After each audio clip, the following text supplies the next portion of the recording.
Mais après un jour, cette maison a été rebâtie.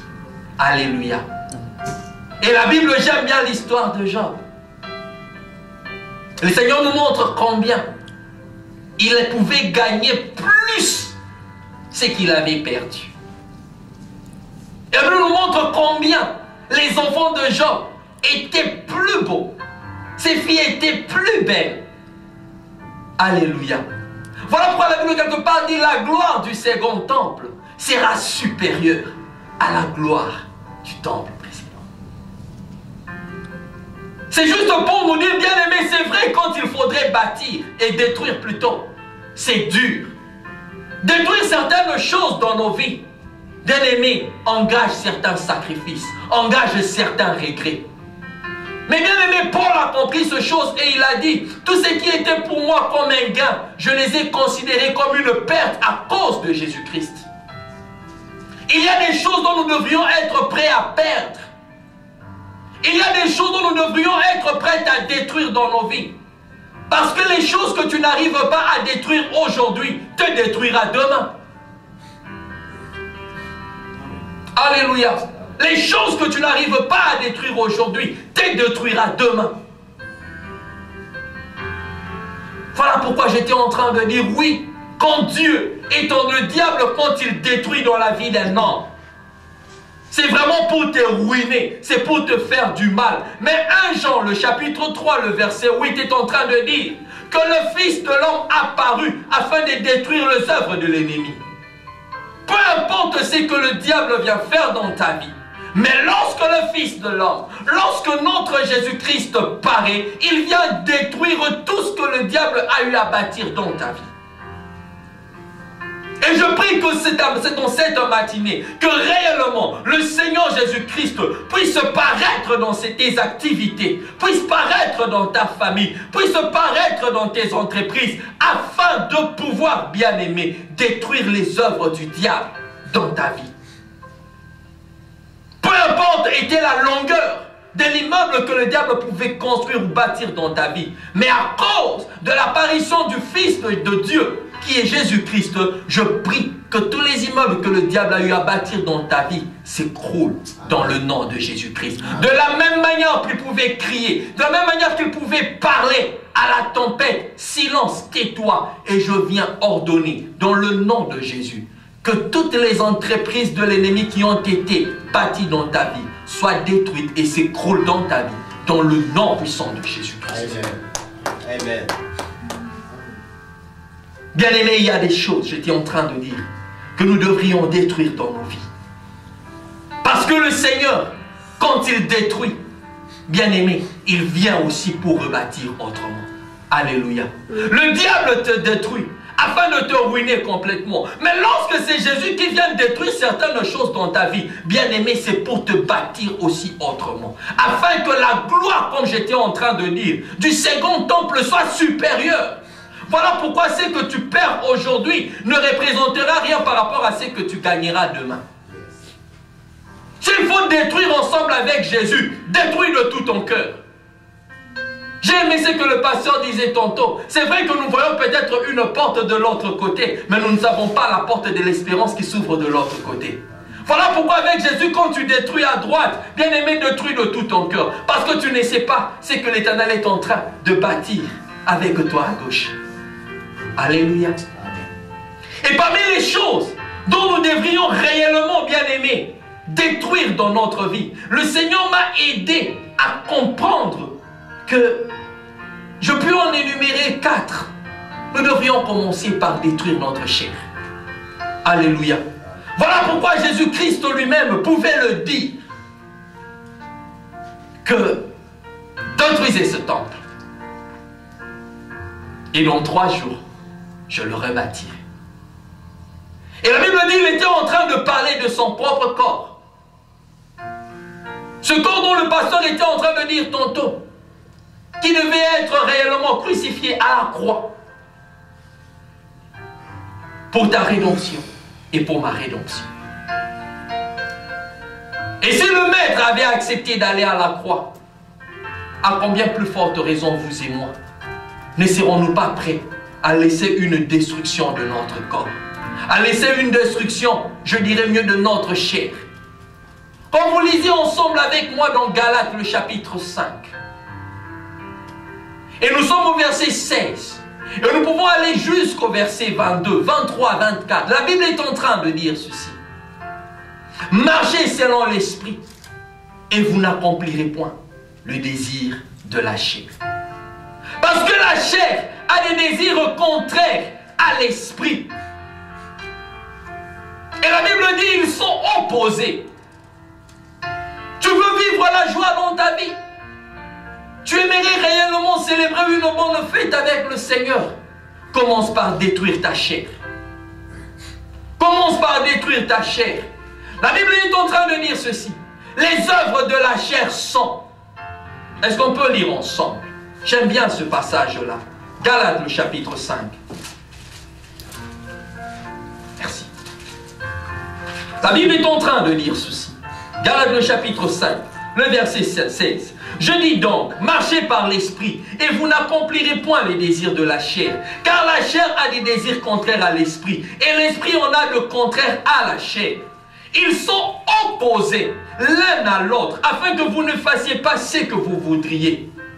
Et le verset 19, la Bible dit, or, les œuvres de la chair sont évidentes, c'est-à-dire l'inconduite, l'impureté, la débauche, l'idolâtrie, la magie, l'hostilité, la discorde, la jalousie, les fureurs, les rivalités, les divisions, les partis pris, l'envie, l'ivrognerie, les orgies et les choses semblables. Je vous préviens donc, tous ceux qui se livrent à de telles pratiques n'hériteront pas le royaume des cieux.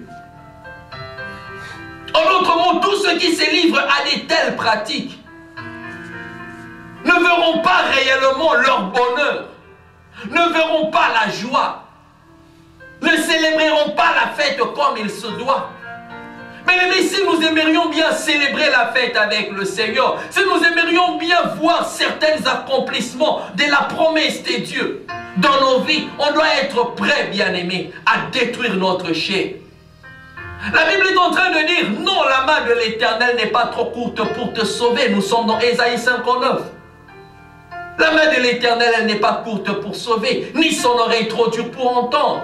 Mais s'il y a une chose qui met une séparation entre nous et Dieu, ce sont nos péchés. Et ce sont ces choses qui empêchent à Dieu de nous toucher. Ce sont ces choses qui empêchent à Dieu d'intervenir deux fois dans nos situations. Le péché, c'est vraiment un ami de Dieu. Et à la croix, il est allé rien que pour le péché.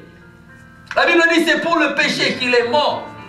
Et pourquoi continuerons-nous, bien-aimés, à vivre dans le péché? Et le pasteur l'a tantôt dit, que réellement à la croix, on l'a crucifié, on a ceci, on a fait cela. Mais tout cela, pourquoi? C'est à cause de nos péchés, à cause de mes péchés. Mais pourquoi continuerons-nous toujours à vivre dans le péché? Voudrions-nous encore remettre Jésus une seconde fois à la croix? La Bible dit non. Mais il est réservé à cet homme-là ou à cette femme-là qui, après avoir reçu la connaissance, la Bible dit quand tu pèches volontairement, c'est la colère ardente de Dieu qui s'abattra sur toi. C'est le jugement de Dieu. Bien-aimés, ne nous amusons pas avec le péché. Le péché est un élément destructeur. C'est comme un virus qui, lorsqu'il entre dans le système de ton computer, il vient détruire tout. Voilà pourquoi il faudra un antivirus afin de pouvoir le balayer. Alléluia. Il faudra détruire ce péché avant de pouvoir te détruire. Je veux vous raconter une petite histoire. C'était une femme. Il y avait dans un village, il y avait un serpent, un gros serpent qui faisait beaucoup de dégâts. Un serpent qui faisait alors des dégâts. Il était en train de tuer les villageois. Il était en train de faire beaucoup de choses mauvaises. Mais qu'est-ce qui est arrivé un jour? Les villageois se sont décidés. Et se sont mis en coalition contre le serpent. Ils disent, puisque toi, serpent, tu veux nous nuire, il est temps pour nous de te nuire aussi. Alléluia. Il est temps pour nous de te nuire. Et tout le villageois était à la recherche du serpent. Le serpent, le serpent, le serpent, le serpent. Et le serpent, se sentant en danger, il a commencé à prendre la fuite. Et partout le lieu où le serpent pouvait aller se cacher, on le repérait. Et on était en train de lui lancer des pierres. Et jusqu'à ce qu'un jour, un bonhomme, il était plein d'hospitalité, ce villageois-là. Il a entendu dans sa porte, go, go, go. Il l'ouvre. Et c'était le serpent qui était au-devant de lui. Et le serpent lui dit, s'il te plaît mon vieux, s'il te plaît mon grand, s'il te plaît mon ami, je veux que tu me viennes en aide. Alors que tout le monde veut de moi, mais je sais que tu es le seul.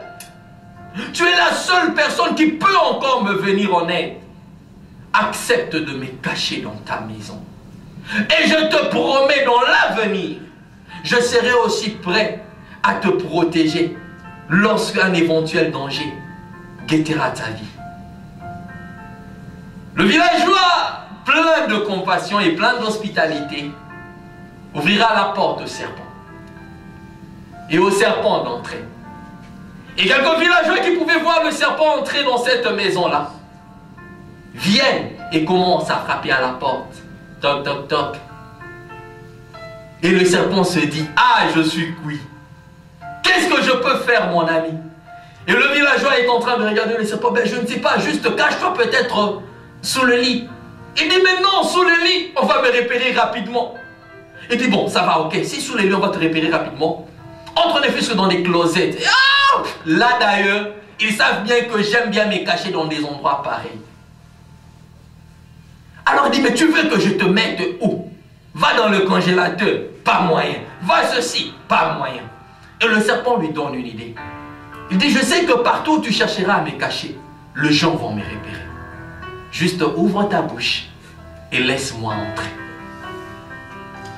Et ce villageois a ouvert sa bouche. Et le serpent est entré. Et le serpent s'est caché. Et lorsque le villageois ont ouvert la porte, le monsieur arrive, les villageois entrent et disent, mais où est le serpent qui est entré dans ta maison? Le villageois de jouer à l'avocat du diable. Ben, en tout cas, je ne sais pas. La maison est là, cherchez. Et si vous voyez le serpent, tuez-le. Le villageois se sont mis à chercher. Ils se sont mis à bêcher, à fouiller. Vous vous rappelez encore de cela? Bêcher, fouiller. Ne laissez nulle passe où la main n'est pas ou ne repasse. Alléluia. Ils ont fait acclamer le nom de l'Éternel. Dieu est bon pour nous, bien-aimés. Alléluia. Et après cela, les villageois ont cherché de partout et ils n'ont rien trouvé. Et n'ayant rien trouvé, ils se sont dit, bon, plions bagages et sortons de cette maison. Et c'est juste au moment où ils étaient en train de sortir, l'un d'entre eux essaye de rentrer pour voir s'il se cachait. Mais apparemment, le villageois était calme. Il s'est dit, non, en tout cas, tu peux encore rentrer hein, et vérifier davantage. Et en fin de compte, les villageois étaient partis. Et écoutez maintenant la scène. Quand les villageois sont partis, le serpent reste avec le villageois hospitalier, plein d'hospitalité. Et le villageois est en train de dire au serpent, hé cher ami, je t'ai caché. Il est temps maintenant que tu sortes. Parce que tous ceux-là qui ont voulu à ta vie sont déjà partis. Sors et sens-toi à l'aise. Sens-toi libre. Et le serpent lui dit ceci. Non, non, non, non, non. Je ne peux pas sortir maintenant. Parce que si je sortais maintenant, ils peuvent encore revenir. Et ils vont devoir m'attraper et m'abattre. Garde-moi encore pour un temps. Garde-moi pour un temps. Ok, tu veux que je te garde pour un temps? Gloire soit rendue à Dieu. Reste là encore. Je te protège. Et 30 minutes après, il s'est dit, je te rassure, maintenant ils sont partis. Sors! Le villageois dit, oh, j'avais beaucoup couru. J'ai